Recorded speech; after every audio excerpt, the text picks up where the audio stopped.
Emang habis ini apa ini? Kalau diganti dari tadi. Hah?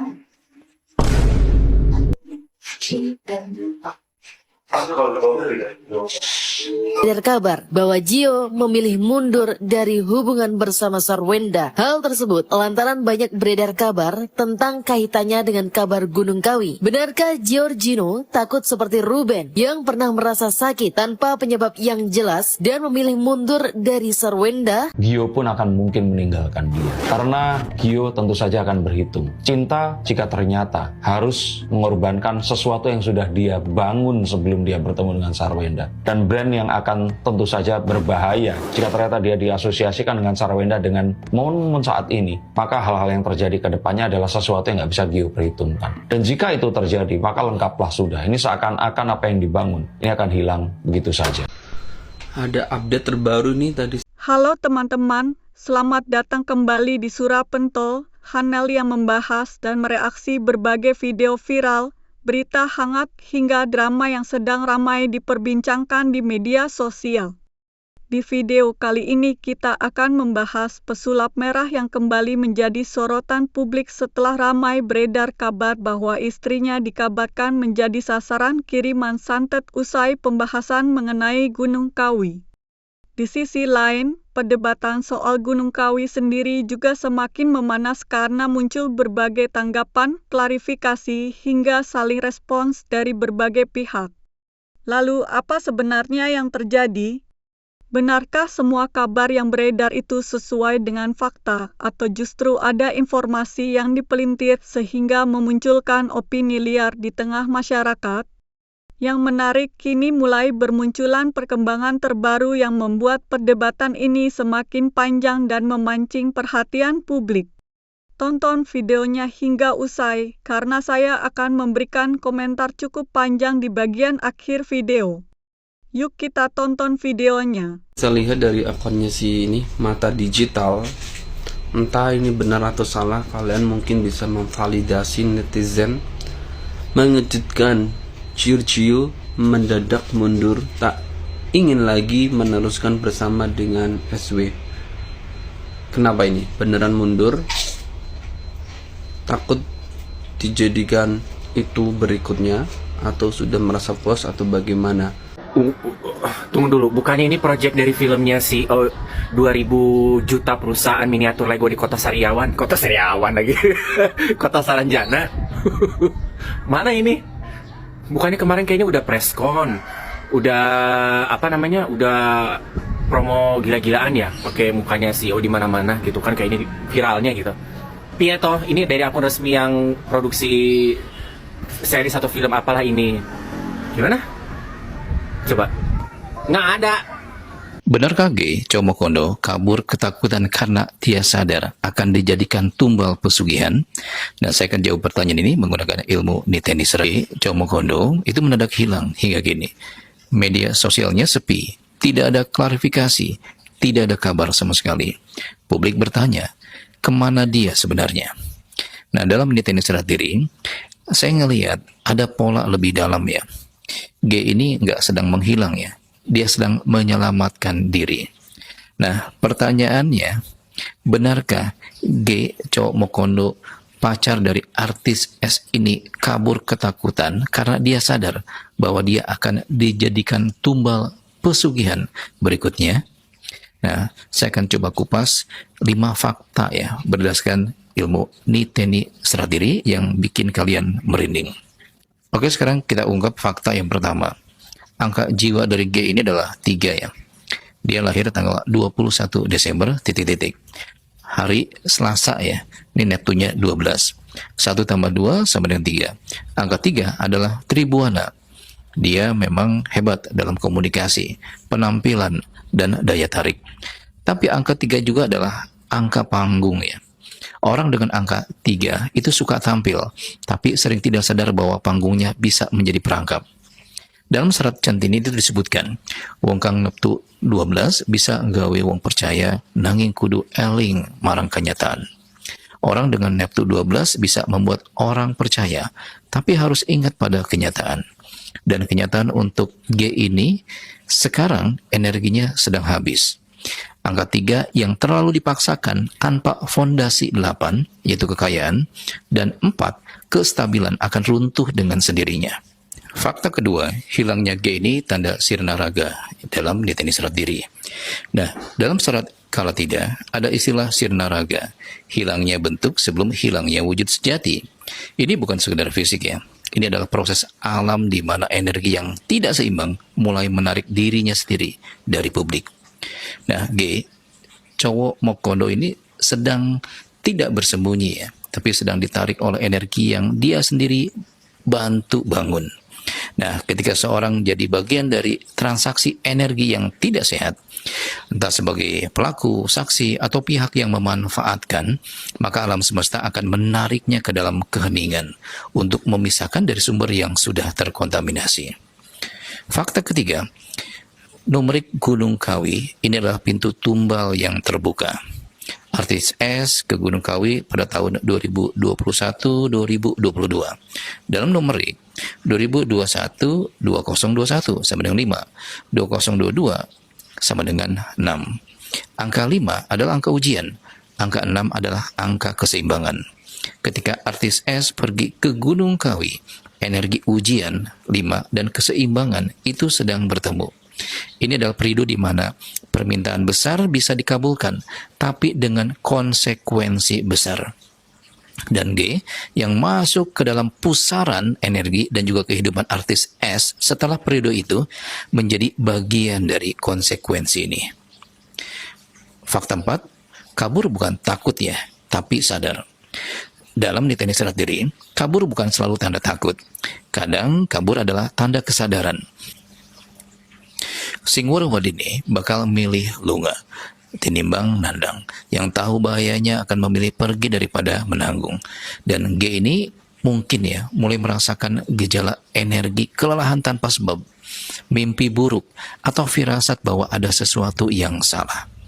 Dan ketika seseorang dengan angka 3 mulai merasakan itu, nalurinya akan berkata, lari. Nah, ini yang terjadi. Bukan karena pengecut ya mungkin ya, tapi karena insting bertahan hidup. Fakta kelima, akankah G ini kembali?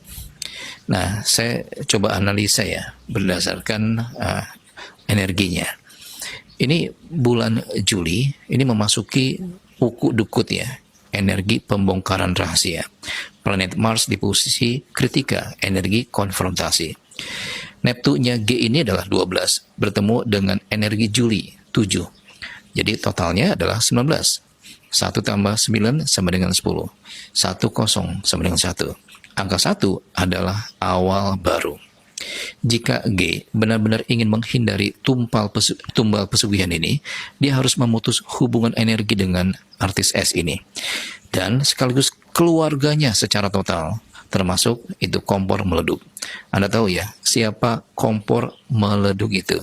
Kalau Anda tahu, silakan tulis di kolom komentar. Dan bagi kalian yang butuh konsultasi, butuh solusi dengan pendekatan ilmu spiritual dan Niteni Serat Diri yang berkaitan ya dengan masa depanmu, bisa penerawangan, bisa untuk prospek ke depan, kaitan dengan asmara, pekerjaan, bisnis, karir, dan sebagainya. Nah, silakan kalian ambil sesi konsultasi privat bersama Ridwan Sang. Caranya silakan hubungi admin ya, nomornya di bio. Ini tidak gratisan ya, ini ada maharnya. Jadi kalau kamu punya budgetnya, silakan hubungi admin sekarang. Penggunaan barang mewah. Ini Syogio, pacarnya Sarwenda. Masalah 1 belum selesai, sekarang sudah dituntut masalah pemakaian jam tangan palsu ya. Nah, ini bahayanya orang yang haus akan validasi. Seseorang yang haus validasi biasanya cenderung mereka memiliki masa lalu yang buruk ya, masa lalu yang penuh direndahkan ya.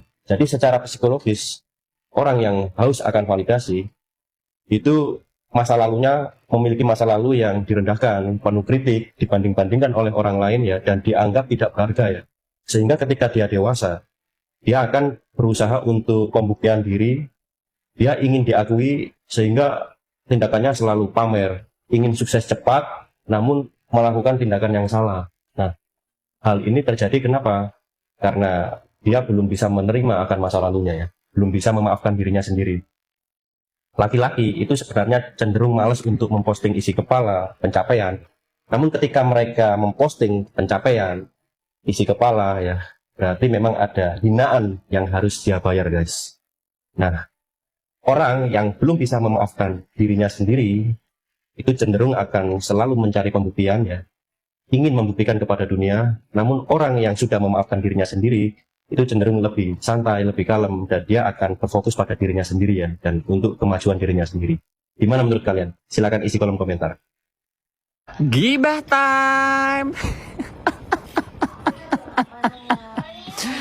Ya ampun, udah lama nggak bahas CEO. Tiba-tiba si Kak Ruben posting nih tadi pagi, coba kita lihat.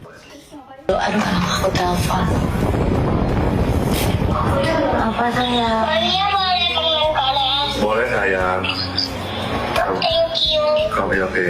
Oke sayang. Terus ngapain kamu bilang lagi? Terus kamu nggak suruh dia minum yang banyak? Kan udah holiday, kita lagi holiday nanti kan sudah minum aja.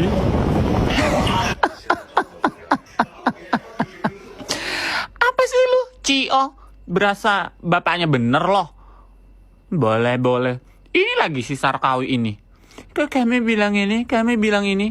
Ya lu lah yang jawab. Kenapa lu nggak langsung ini mencelah pembicaraannya? Langsung kau bilang aja nggak boleh. Ngapain lu langsung matiin pas dia udah bilang boleh? Dasar lu kebucinan lu Sarkawi. Ini lagi si CEO ini sok-sokan. Berasa lah kok bapaknya. Cuy.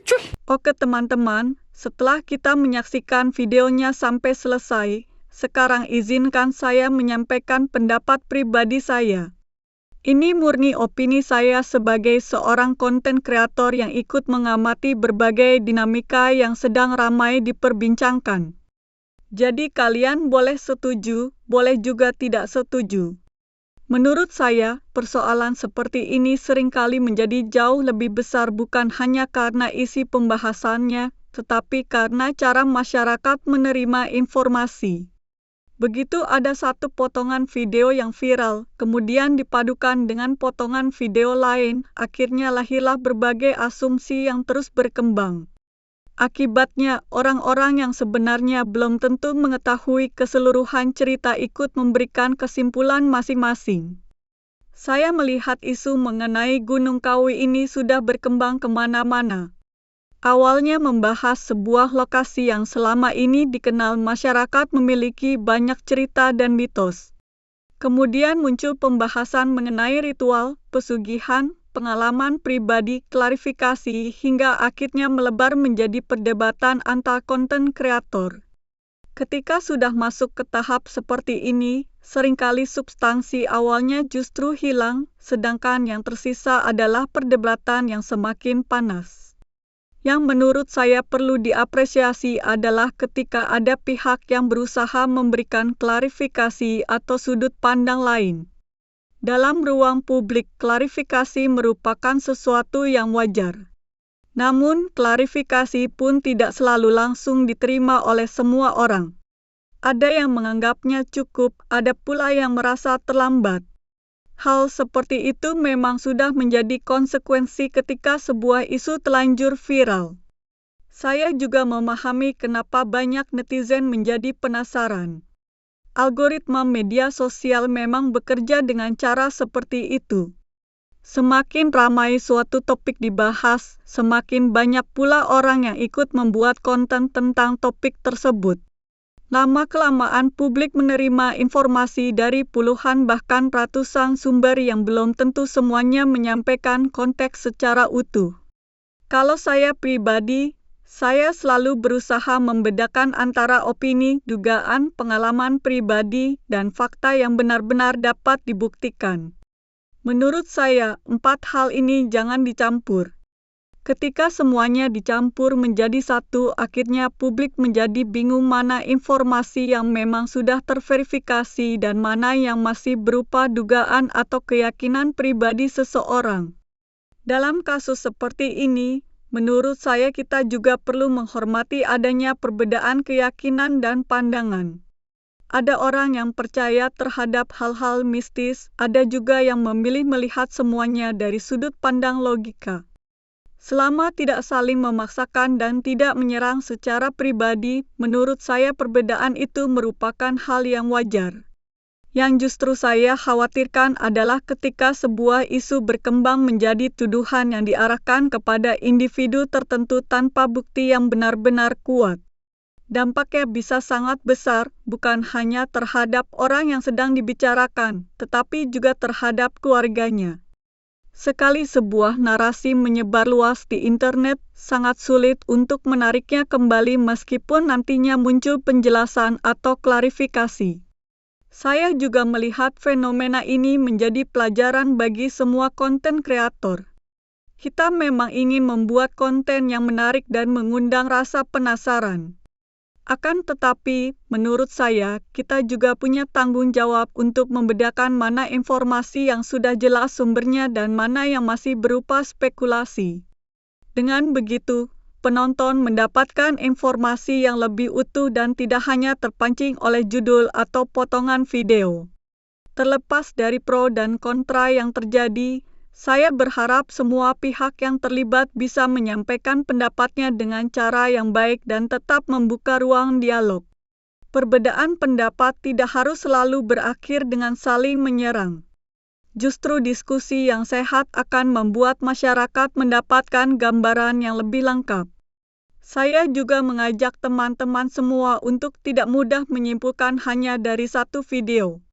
Kalau memang ingin mengetahui suatu persoalan, coba lihat dari beberapa sumber, dengarkan berbagai sudut pandang, kemudian buatlah kesimpulan sendiri secara bijak. Dengan begitu kita tidak mudah terbawa emosi atau ikut menyebarkan informasi yang belum tentu benar. Pada akhirnya, yang paling penting menurut saya adalah bagaimana kita menyikapi informasi di era media sosial ini. Viral bukan berarti benar dan ramai dibicarakan juga bukan berarti seluruh narasi yang beredar sudah terbukti. Karena itu, mari kita biasakan untuk berpikir kritis, menghargai fakta yang telah terverifikasi, dan tetap menghormati perbedaan pendapat. Nah, itu tadi pendapat saya. Sekali lagi, ini adalah opini pribadi saya sebagai konten kreator reaksi. Kalau kalian punya sudut pandang yang berbeda, silakan sampaikan dengan sopan di kolom komentar. Saya senang membaca berbagai pendapat selama disampaikan dengan santun dan saling menghargai. Jangan lupa dukung terus channel Surapentol dengan cara menekan tombol like, subscribe, dan aktifkan lonceng notifikasinya supaya kalian tidak ketinggalan video-video terbaru dari channel ini. Terima kasih sudah menonton sampai selesai. Saya pamit undur diri, sampai jumpa di video berikutnya. Wassalamualaikum warahmatullahi wabarakatuh.